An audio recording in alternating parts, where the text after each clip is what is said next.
आजचा दिवस इतका गोंधळात जाईल वाटलंच नव्हतं. तर झालं असं, आज आमच्या गावाकडे देवदेव होता, त्यामुळे सकाळी निघायला पण उशीर झाला. पण कुठेही जायचं म्हणलं, की मला चहा किंवा कॉफी घेऊनच मग मी जात असते. मग आम्हाला कानाला शाळेतून पिकअप करायचं होतं, कारण की त्याची शाळा बुडायला नको.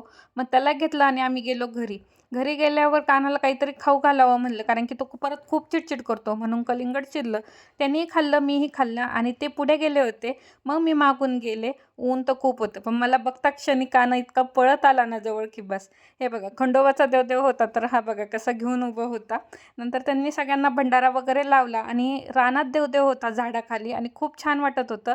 आणि ज्या त्या गावाच्या रूढी परंपरा असतात आणि त्याच्यानंतर मी सुद्धा हे पहिल्यांदाच पाहिलं होतं. आमच्या गावाकडे नाही होत. आणि ही क्यूटशी माझी पुतणी बघा, इतकी आगाव आहे ना, की बस. आणि हिला पाहून मला कानाचं बालपण आवडतं. नंतर रानातच जेवणं होते, मस्त पोटभर रानात जेवणं केले. घरी आलो. घरातले थोडेफार भांडे पडलेले होते, कारण की भांड्यावाल्या मावशी आल्या नव्हत्या म्हणून. नंतर कानाच्या 2 मैत्रिणी आल्या आणि त्या इतक्या एकरूप झाल्यात ना आमच्या घरात, की बस. मग छान त्यांच्याशी गप्पा वगैरे मारल्या आणि नंतर आम्ही निघालो वाशीला. घरी आले तर हे बघा, हे हळद, कुंकू इतकं लावलेलं होतं, की बस.